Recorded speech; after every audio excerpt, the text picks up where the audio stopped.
Mendekati hari H 14 Februari itu makin tampak siapa yang bakal menjadi finalis putaran kedua atau menjadi keyakinan bagi pendukung 02 bahwa Pilpres ini satu putaran. Survei sangat berperan di sini. Survei telah menggambarkan hari demi hari tentang apa yang terjadi di lapangan. Ini jelas hal yang sangat ditunggu oleh semua.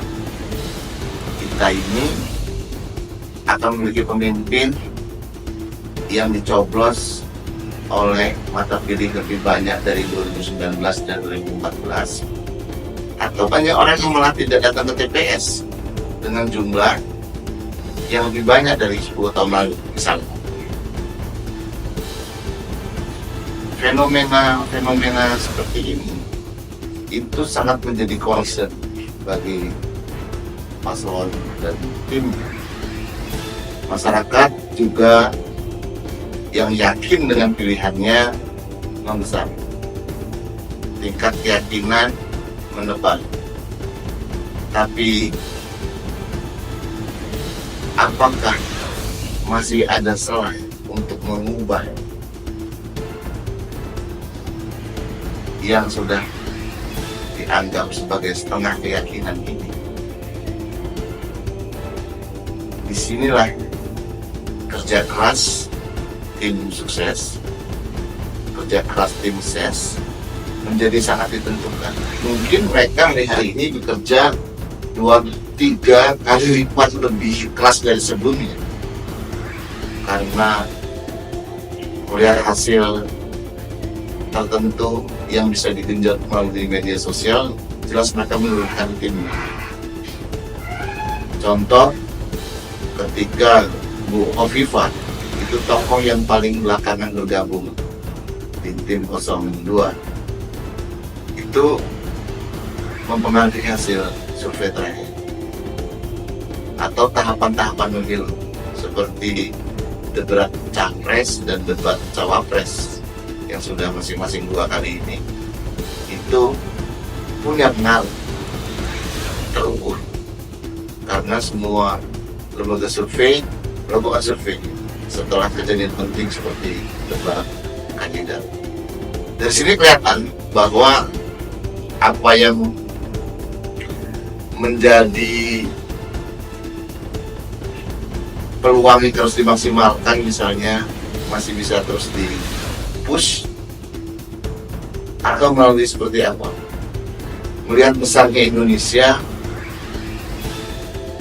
ada 85.000 kota, desa dan kelurahan. Ini jelas tidak bisa dihadiri oleh tim suksesnya sekalipun karena terlalu luasnya Indonesia. Jadi yang mereka pakai apa pengaruh yang bisa menggerakkan ini, bisa melalui ketokohan orang-orang bernama besar yang tergabung dalam tim ses 01, 02, atau 03, atau si tokohnya ini sendiri mengalami insentif elektoral, blundernya calon lain misalnya, atau ada kesalahan apa dari salah seorang calon, kesalahan kecil yang itu diglorifikasi melalui media sosial. Glorifikasi pembesaran hanya bisa dilakukan melalui media sosial secara cepat. Ini berbicara tentang hoax yang beredar. Survei dan medsos itu big deal, bukan badai dalam gelas. Keduanya menggambarkan situasi yang real terjadi di masyarakat. Penggunaan para influencer seperti kemarin slang, kelompok musik yang paling terkenal, paling fenomenal. Last Minute bergabung ke 03 dan itu menggerakkan para fansnya. Saya yakin juga kembali memilih 03. 02 memakai Dewa 19 dan itu berkeliling di Indonesia.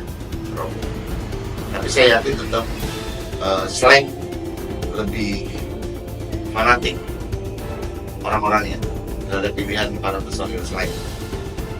Demikian juga Anies Imin dengan program door to door-nya yang desak Anies dan selepet Imin, itu langsung head to head, tanya jawab secara cepat, pertanyaan setajam apapun dijawab dengan baik.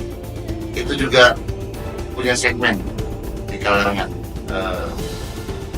calon pemilih yang semuanya ini pada hari-hari terakhir kampanye ini sebelum H-3 14 Februari itu jelas akan dimaksimalkan pada titik terjauhnya.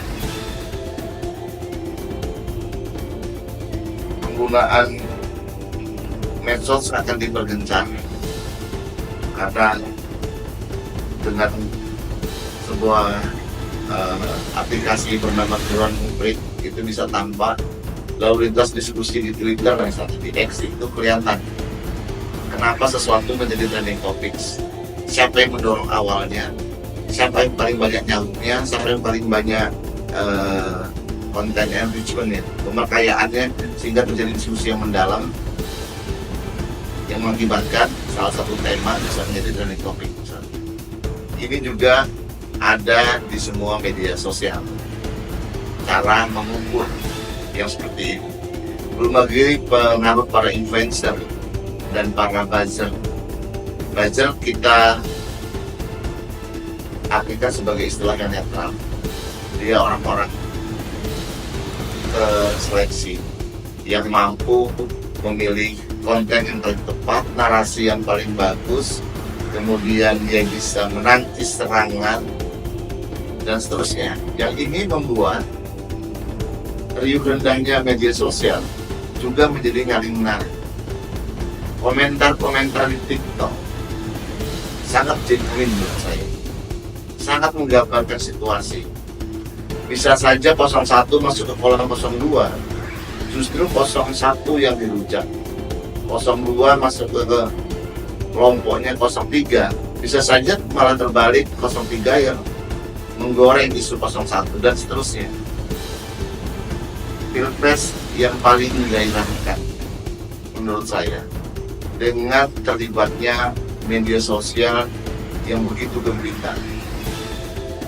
Saya yakin Pilpres ini bisa berlangsung dengan baik, jujur, dan bermartabat, karena jurinya bukan hanya juri formal seperti Bawaslu dan Panwas sampai ke tingkat bawah, tapi juga masyarakat.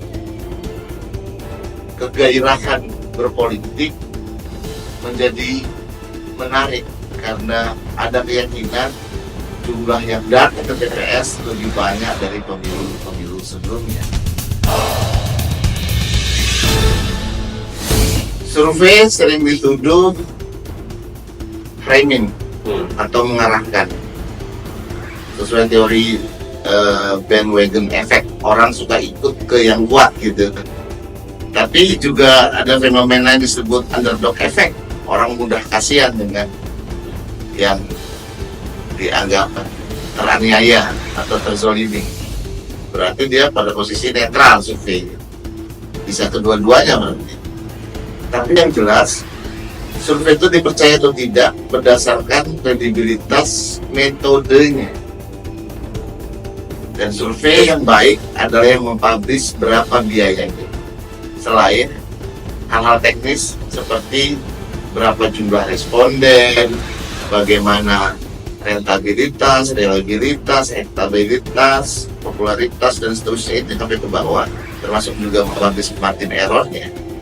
Tapi yang jelas secara umum survei masih menjadi andalan masyarakat dan menjadi andalan calon presiden dan tim